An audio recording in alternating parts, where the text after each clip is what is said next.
Any kind of adventure that ever comes up, if I'm invited, I go. I'm expecting it to be more mentally tough than physically. I'm looking forward to it, actually, sort of getting back to basics. Within the first week, everyone's hands are going to be cut and bleeding and building calluses, and it's going to hurt. I've always had a fantasy about sailing in tall ships. We do want to try and sail this ship exactly as she would have been sailed, say, over 200 years ago. We want to try and measure ourselves against Captain Cook and his crew. It's not a reality TV show because it's much more historically based. What we're doing is basically putting 21st century people into an 18th century situation. I think there are about 6 of us on the whole crew that haven't really done any sailing before. I know we're planning to do a 18th century sailor's diet. Well, this is the space we're going to live in, about 50 of us, 6 weeks, living, eating and sleeping. It's certainly an extreme context in which to think about history. I just nibbled it to see if it was hard or soft. That's a bit more palatable. This is like bungee jumping for goats.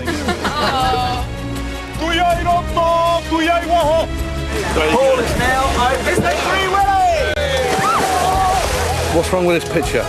Absolutely nothing whatsoever. We write about these things, we read them, but we don't experience history. We don't really feel, smell it, taste it. This is the story of a ship and a story of 2 adventures. One is happening now, the other more than 200 years ago. A secret voyage that altered the course of history and changed the face of the world.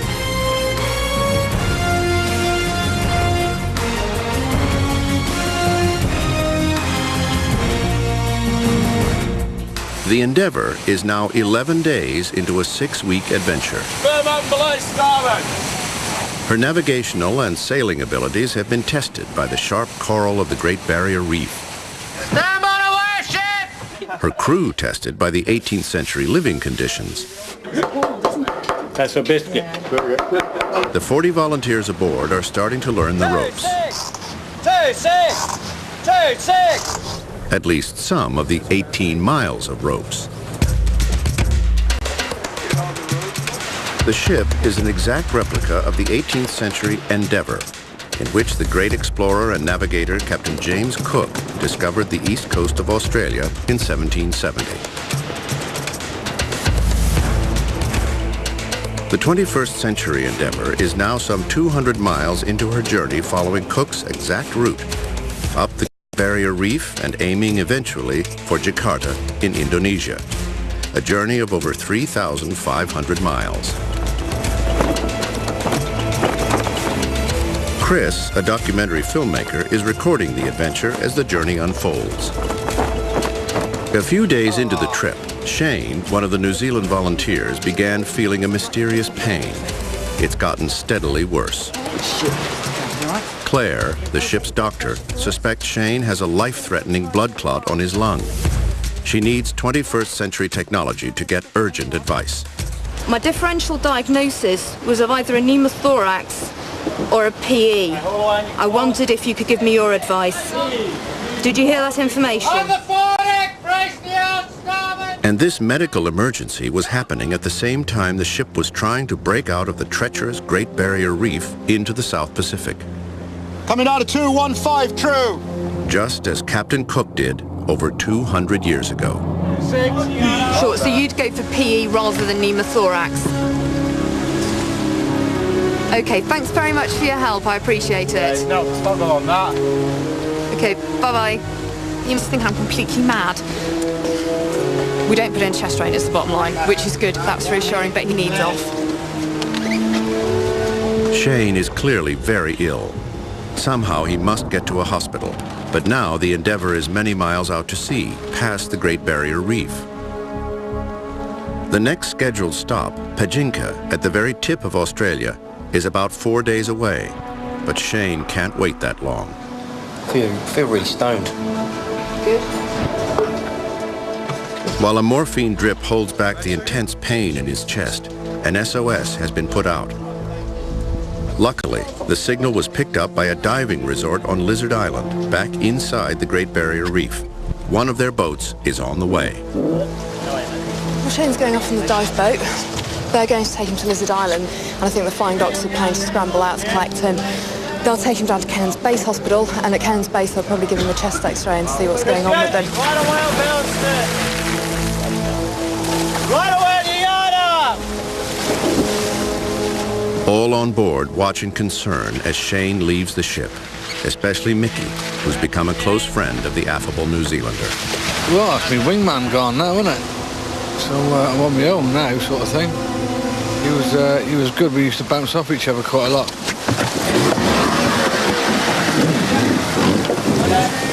But he'll be back in Virginia. I'm not at all worried about that. He's just strained a muscle or something like that. Pulled a muscle badly. Mickey clings to an optimistic diagnosis, but most of the crew realizes Shane has more than a pulled muscle. Find me up there!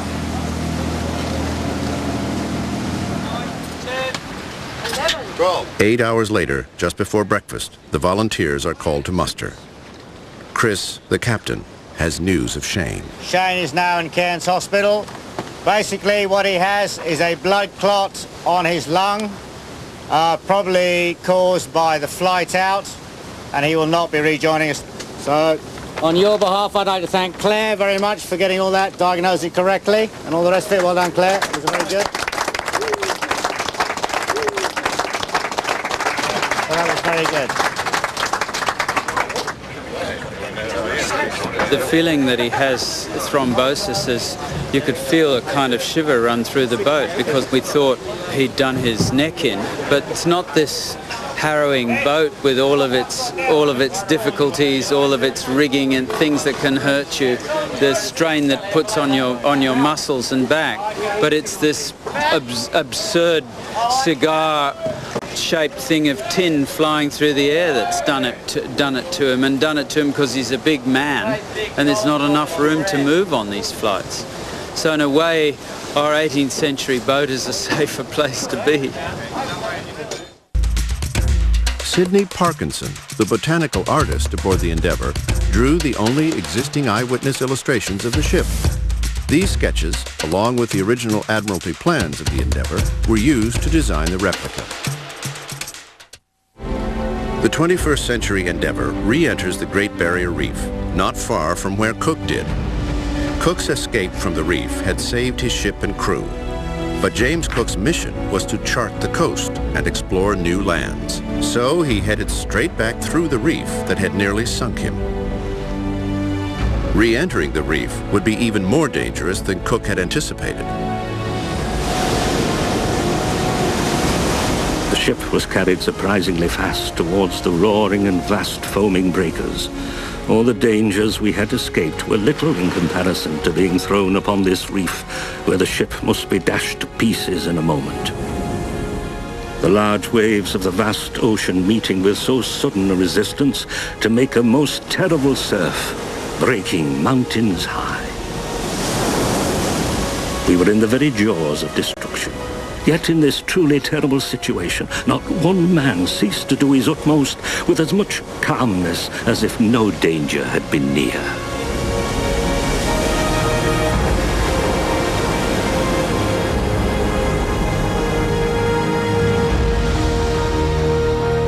Eventually, we came in by an opening which I have named Providential Channel. Today, Providential Channel is thought to be far too dangerous, and the 21st century Endeavour enters through a broader, safer route further south. Once inside, the open sea and strong winds are swapped for the shallows with their intermittent breezes. The ship's botanist, Tom, and the botanical artist, Lucy, are working hard on the plants collected in Cooktown. One of Tom's prize finds was Barringtonia racemosa. It lived for barely a day after picking. Barringtonia racemosa. The main problem in my life at the moment is time and the fact that the plants that we collect deteriorate really, really quickly. So you have to get onto them very soon after they've been picked in order to get their colours. In fact, they started wilting very soon after we picked them. So you do rely quite a bit on your memory. Obviously it's not the ideal way to do a botanical painting, but that's what it was like for them, and so that's what it's like for me. Everything's very ephemeral, so you have to work very quickly and go on what you've got. The botanist on Cook's voyage, Joseph Banks, had the same problems. This evening we finished drawing the plants got in the last harbour, which had been kept fresh till this time by means of tin chests and wet cloths. In 14 days just, Mr. Parkinson has made 94 sketch drawings. So quick a hand has he acquired by use. On the top mainsail, ease the clothes, butts and reefs. For Cook's crew, working the ship between the deadly coral shoals of the Great Barrier Reef was back-breaking labor. What kept them in line, for the most part, was the daily allowance of either 1 gallon of beer, a pint of wine, or a half pint of rum per sailor. The 21st century crew has to abide by modern regulations that don't allow that much alcohol. Short of all kinds of known human stimulant, we are desperately sad and deprived men on this voyage. No drugs, no pick-you-ups, no put-me-downs, no sleeping pills, no alcohol, no caffeine. It really is a truly awe-inspiring spectacle to see so many people managing to endure in these conditions.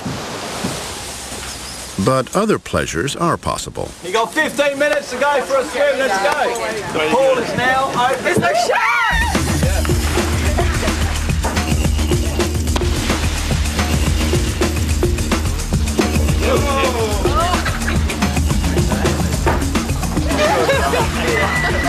Go on. Watch out.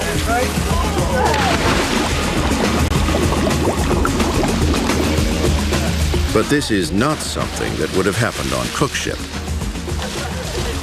This is great in the 21st century, but in the 18th century, Cook's men couldn't swim, so they wouldn't have done this in this way.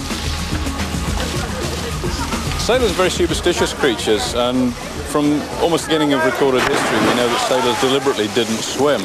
What they preferred, if the ship went down and they had no hope of surviving, it was best to drown quickly. So rather than thrash about pointlessly for half an hour, it's best to go down straight away. Rather fatalistic.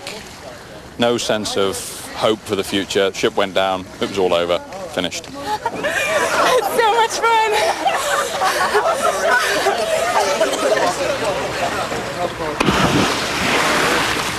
Caroline, the cook on Endeavour, has no time for swimming. She's preparing lunch, serving the same cuisine Cook's men consumed, cooked in just the same way. Today, it's boiled salt beef and cabbage. I'll pop the cabbage in at the very last second, so it's really, hot, but not even cooked, still crunchy. Today, as always, there are ship's biscuits, also known as hardtack. Coarse flour baked for 12 hours, unforgivingly hard. The biscuits have been going down quite well. People have become quite attached to them.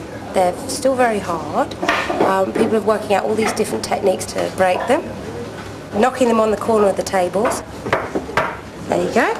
They're a lot softer, well, they're not a lot softer, but they're sort of softer. They're easy to get in from the inside out, that's one. And just plain good old jaw power. I'm frightened of losing my teeth.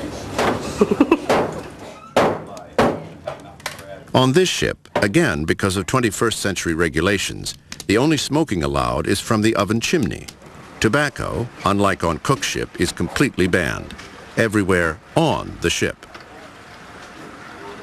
You want to work with me on this? Oh, definitely. Okay, you're going to have to help me. Take this. He's obviously not thought it through, has he? I'm going to climb down. I'll climb down. They'll never keep it dry. Right, we're going to do it this time. I have a cunning plan. Okay. Watch out below. Cigarette and lighter and a soap dish. Keeps it dry.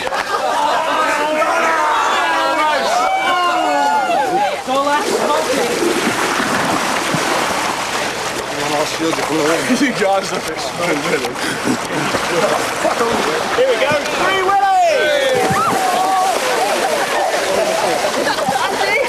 To the bitter end. Oh no! Failed! be the water then? Hold on. Here, step on this.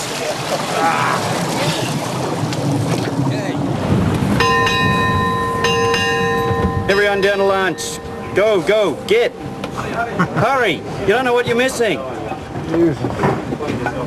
Or maybe you do. We do. Hurry. People have had a huge culture shock with this diet. It's not what I would cook myself on normal voyages. It's not what people would choose to eat. I think a lot of people are missing the junk food, manufactured food, Coca-Cola, all that sort of, you know, heaps of sugar people are missing, and chocolate and all that sort of stuff, all of which is great, but it's not essentially very healthy. So people are definitely getting a far healthier diet. Healthier in some ways, but in other ways dangerous, as Mickey has found out. Biting into that just knocked me bridge out. I just nibbled it to see if it was hard or soft. Next thing I know, my tooth shooting across the table. Which was it? The pieces are smaller, and that means that they get more of the salt out. Sixpence. Find it that little bit more palatable. Listen, one more time.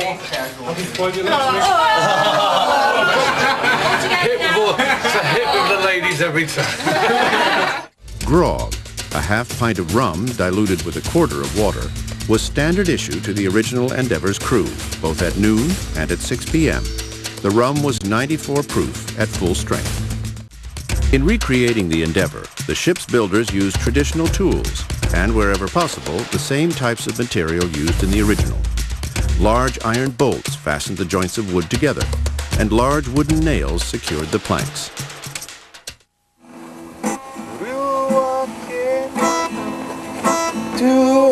Profit from you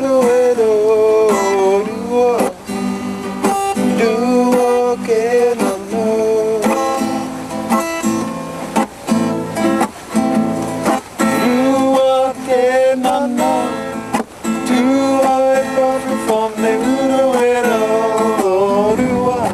Sailing a tall ship is a 24-hour operation.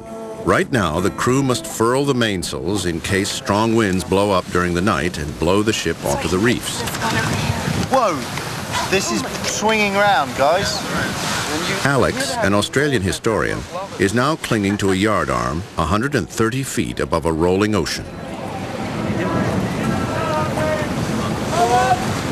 Well, I've always felt that it was a dangerous temptation for historians to get their history exclusively from books, and that, you know, it's important to try to get a sense of the landscapes that you write about, the settings for the events that interest you.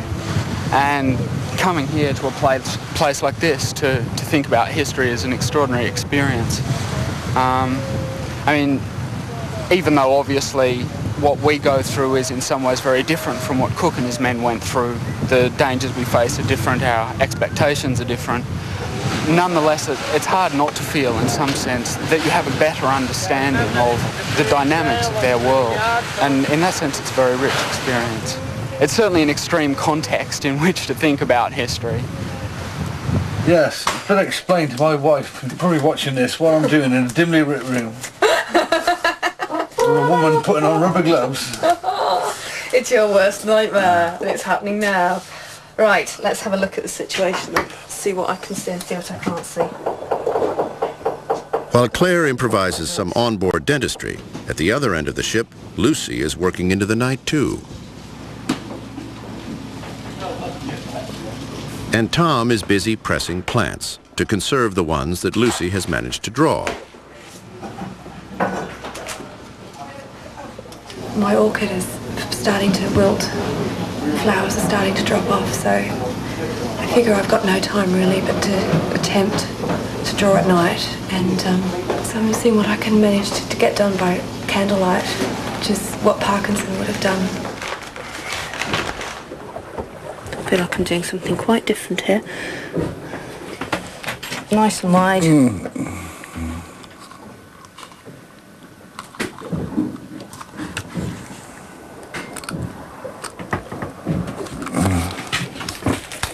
You got it in the eye. Did I? Oh, I'm sorry, sweetness. Alright. This is It's not an ideal position to be working in. Ideally, you're sitting at a desk, upright with an easel in front of you, plant sitting in a lovely vase like this. I'm beginning to understand why Parkinson's drawings almost seem flat, but I think it's because he's doing what I do. He's drawing from very strange horizontal perspective. So you don't get the most natural three-dimensional effect. You just do what you can. Do you want to very tentatively just touch it with your tongue and see if it feels in about the right place? Yeah, it feels all right. Does that feel okay? Yeah. I think that's it. Job done, you know. Okay,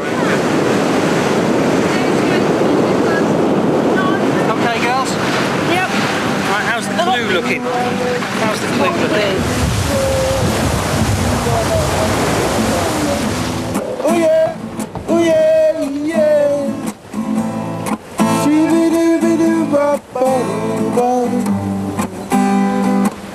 Do I let this mark on this way? After a landmark groundbreaking operation performed in the sick bay yesterday, and then bit on some cheese and I pulled it out and my tooth was stuck in it, so it wasn't a resounding success. I can't believe I've lost it again. It lasted 3 meals and 2 of them were soup. Don't you worry. We'll get some tar on it and Phil and I will take a good whack at it with a sledgehammer. We'll get that tooth knocked right back into your head. Bend the greens, Paul. Don't worry about coiling them up. I need you to go to your lines for setting the thaw course. What about the port? The Endeavour is now 400 miles into her journey, progressing north up the east coast of Australia. She's now just off Cape York in northern Queensland, approaching the northernmost limit of the continent. To the west, on the port side, rolling mountains are shrouded in virgin rainforests, much as it looked in Cook's time. And under the hull, the same coral reefs that so bedeviled him, but did not in the end stop him from charting and exploring this coastline. Cook was on a mission, not only to explore and to discover, but to feed a newly developed appetite in Europe for the South Seas. What happens is the Pacific captures European imagination in the late 18th century, and it becomes, a great unknown, one of the last, as they saw it, great unknown areas. And everyone wanted to be involved, if they could, every European power, to get a bit of the South Pacific.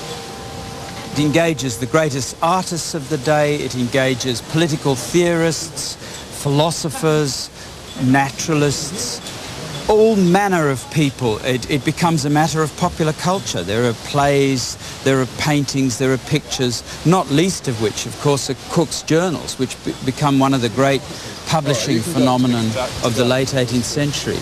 Catherine the Great was reading about Cook at the same time as Casanova was reading about Cook, and at the same time as Marie Antoinette was reading about Cook. Cook becomes a national hero, not just for this voyage, but later on into the 1770s, as the British Empire shows signs of collapsing. The British desperately need a hero figure. They need somebody to put up on a pedestal and say, this is the best kind of man we can produce in England. And he's the hero figure that carries the British through the American War and into the War of the French Revolution. And he's only ultimately eclipsed by the next great national hero figure, the truly transcendent figure of Nelson. But there is a growing debate on the Endeavour about just what Cook's legacy is. He achieved some pretty amazing things. I mean, some of the things that we've experienced since we've been on this boat and coming through the reefs and stuff, just negotiating the reefs. I mean, I can see it just was a nightmare. But I don't see him as a hero, but I certainly acknowledge what he achieved. His accomplishment. For many of the Aboriginal people of this country, Cook is associated with a subsequent white invasion and Aboriginal dispossession, loss of their land. The story is also a story of colonialism, of dispossession of Indigenous peoples, and it's very important that we don't elide that. Cook was one of the first Royal Navy officers to be concerned about the diet of his men. In fact, the first punishment he ever handed out was to 2 men who refused to eat their ration of beef. Each received 12 lashes with the cat-o'-nine tails. Despite their desire for historical accuracy, a limited budget forced the builders of the replica Endeavour to make compromises. The oak body of the original Endeavour was substituted for Australian jarrah, a hardwood that was less expensive and less prone to rot.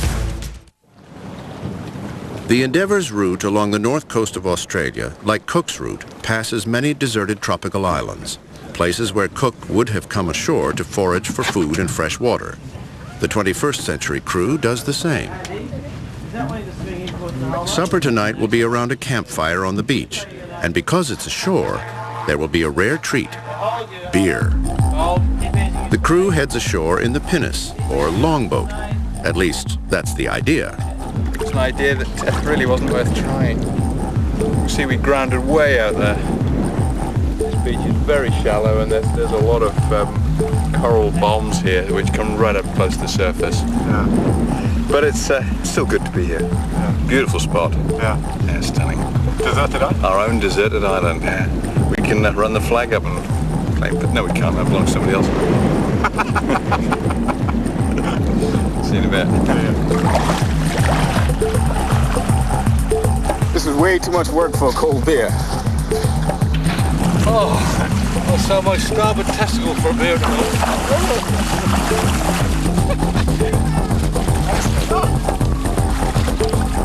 What have you got, Ruth? Oysters. Hey. Oh, beautiful. Beats any food you get on that ship. Compare that to a cookie. I ask you. No time for chat, beer. Been waiting a while, eh? No chat, beer. We're standing in front of the beer. There you go. We are. Yeah. Ready, take a pause. What's wrong with this picture? Absolutely nothing whatsoever.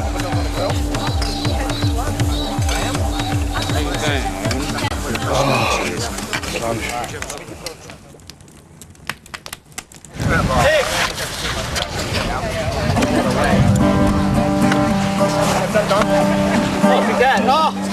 Jace! I will come to you at night time, and I will raise you from your sleep. I will kiss you in 4 places as I go running along your street. I will squeeze life out of you. You will make me laugh and make me cry. Dave! Dave! Dave! Dave! Dave! This morning, it's a short hop to Pajinka at the very northern tip of Australia. It's the last stop before Endeavour heads out on a 4-week voyage following Cook across the open sea to Indonesia. But it is here at Pajinka that some of the volunteers will be leaving the ship for good. For the Aboriginal members of the crew, this is home, and they have families waiting for them. It is sad to leave the ship because I've made a lot of friends too here, and I was just thinking there earlier of how I'll miss them. I'll miss them quite a lot because we've become more than friends, working together, sleeping together and anything else. Yeah, it is sad, but it's nice to come home. It's nice to come back here and meet up with family and friends again. It's mixed feelings. It's mixed feelings, too, for one of the ship's historians, Ian. He's decided to leave. Come to a decision, haven't you? Yeah, very, very hard decision, and a sad one, really, in a way. I've decided to leave the voyage at this point.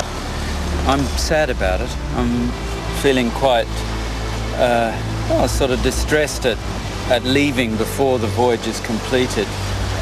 It's been much harder than I anticipated, or perhaps what I should say is that I forgot what a 54-year-old body is like, trying to be an able seaman.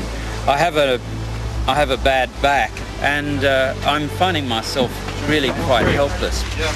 One of the lessons I've learned as a historian is, my God, these guys lived a hard life, and it's no wonder that very few of the seamen were over 30 years old, because I think they just destroyed their bodies.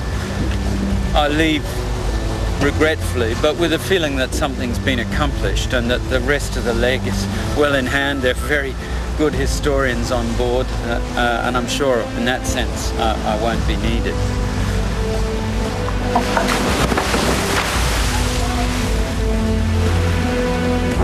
Also leaving the ship is Wilhelmina, the goat. She'd been feeling sick earlier in the voyage, but seems to have recovered. She's a lot better. Well, she certainly looks healthier today. Yeah. Modern quarantine regulations, something Cook didn't have to worry about, prevent her from leaving Australia, and she will be sent back to her farm. She's longing for home. She's really longing for home, looking out. And while it's hard to say goodbye to friends, She likes the chickens. She really likes the chickens. Wilhelmina will be missed. It's all done now. Come on, let's go home. The crew is losing its only source of fresh milk.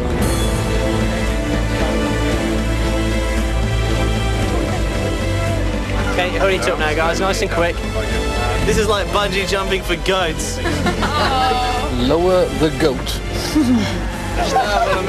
That'll teach you. Okay, nice and smartly on your yard tackle.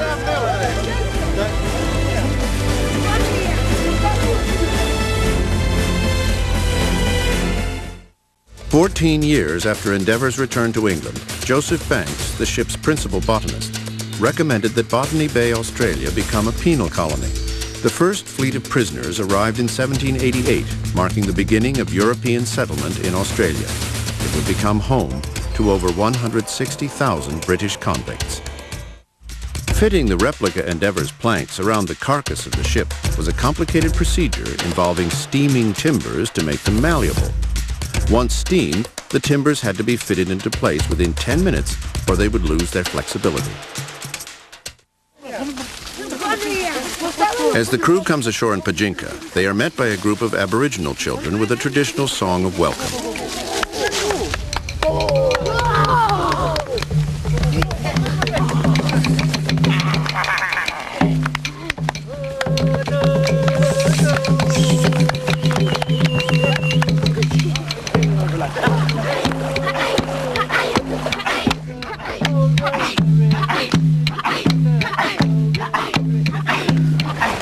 Just me and my goat.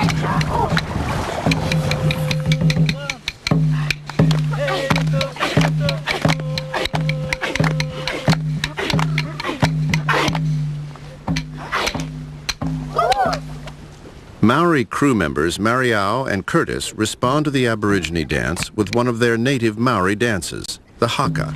It's a dance of warriors preparing for battle. Karangamai, karangamai, karangamai kia mātou. Pūsahi wi Māori, karangamai, karangamai. O te tongi o te mātui, te tongi o te mātui. Whakarunga ke au ki te tongi o te mātui. Tui, tui, tui, tui a. Tui ai runga, tui ai raro. Tui ai roto, tui ai waho. Tui ai te here tangata, karunga te pō, karunga te a. Tui ai te muku tangata I tai kia mai, hauai ki nui, hauai ki rai, hauai ki pāmama. Ki te whaia, ki te umara mati he. Mauri ora! Upane, kaupane whitu tera.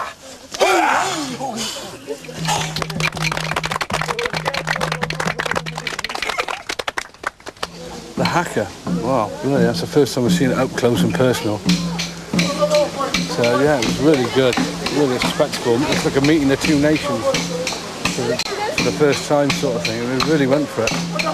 Fantastic, it was really, I was humbled by it, to be able to witness it. I was really, I was overwhelmed.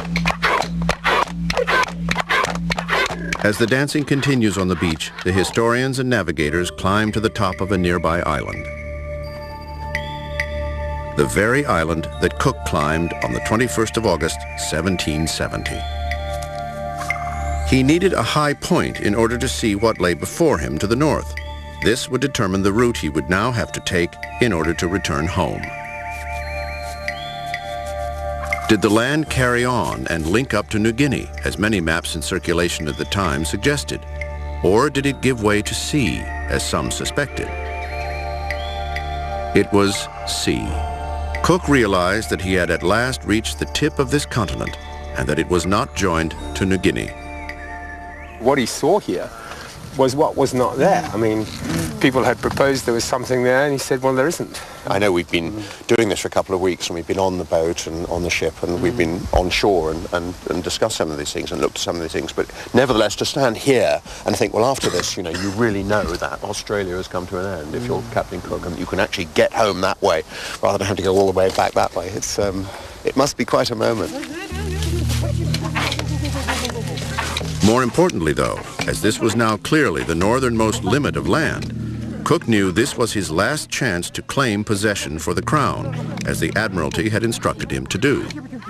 Together with an entourage of officers, scientists, and Marines, Cook prepared to plant the British flag on what he was to name Possession Island.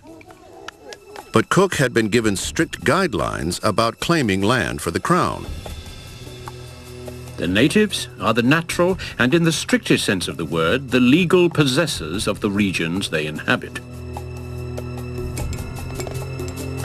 No European nation has a right to occupy any part of their country or settle among them without their voluntary consent. But Joseph Banks argued that since the Aborigines appeared to have no formal relationship with the land, no consent of possession needed to be sought. The natives are not very numerous. They live in small parties along the sea coast. They seem to move about from place to place like wild beasts in search of food through hunting and fishing. For we never saw 1 inch of cultivated land in the whole country. I am confident that this coast of New Holland was never seen or visited by any Europeans before us. So I hoisted English colours and in the name of His Majesty George III took possession of the whole eastern coast. Boys, arm, full, tuck, make ready. Cook had done his duty. But his journal reveals a trace of envy for the lives of the Aborigines. The natives here may appear to some to be the most wretched people on earth, but in reality they are far more happier than we Europeans. Being wholly unacquainted not only with the superfluous but the necessary conveniences so much sought after in Europe, they are happy in not knowing the use of them. They covet not magnificent houses, household stuff, etc. They sleep as sound in a small hovel, or even in the open, as the king in his palace on a bed of down.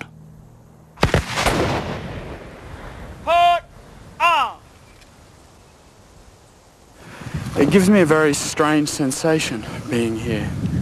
And this is the spot on which my ancestors essentially took possession of this continent, and it's the events which culminated in what happened here which made possible the building of modern Australia and, you know, the building of what is in many, though not all respects, a very fine country.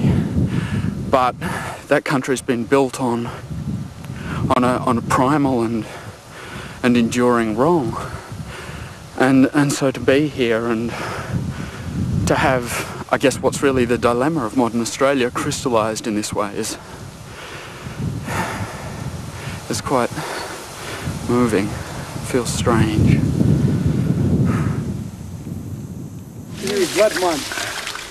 Curtis and Mariao say goodbye to the young dancers. Pajinka is Endeavour's last stop in Australia. Like Cook's ship, she now heads west to the Indian Ocean. 2, 6. But as the ship prepares to leave, we have another casualty in sickbay. Andrew, one of the historians, has had a mild fever for a couple of days. But now his condition has suddenly deteriorated. All the way forward. 2, 6, heave! 2, 6, heave! 2, 6, heave! Hold forward. He's been coughing, feeling a bit hot and sweaty. Last night he had quite a high fever and had some rigors, which is shakes, and he started coughing up horrible coloured spit. Sort of looking at him clinically, he's really quite unwell with it. He's got pneumonia, so we're going to hit it hard in the first instance with some intravenous antibiotics, which gets to the root of the problem quickly. The aim is to turn him round and then be able to wean him off onto tablets. 2, 6, heave! 2, 6, heave! 2, 6. All the way forward. 2. Okay, stand by on the yard arms to ease. I need all hands to the stay tackles. You feeling icky? Yeah, I need to go and spit. Have we got a bucket somewhere? Oh, hey, hey! 2, 6, hey! Hold your stays. Andrew collapses. Another medical emergency presents itself. No, Sue's just going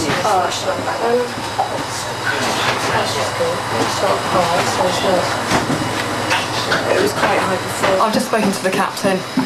He's asked for an air sea rescue, so we're going to put Andrew into the rubber duck. So I need to stabilise him tonight and get him ready for the helicopter at first light tomorrow.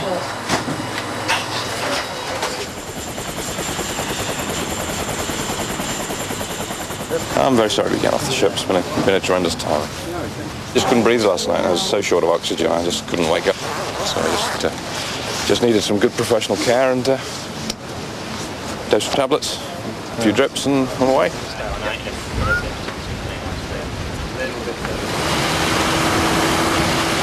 Well, it seems like we're down to 3 historians. They're rapidly becoming their own subject matter. History. They're running out, falling over one after each other. I don't know what on earth's going on down there, unless there's some conspiracy and all knocking each other off to be the last historian left on the Endeavour. Andrew is picked up by a medevac helicopter on another deserted island. And as the ship prepares to set sail, he is whisked back to the 21st century. Endeavour is now left with just 3 historians, and the adventure is only just beginning.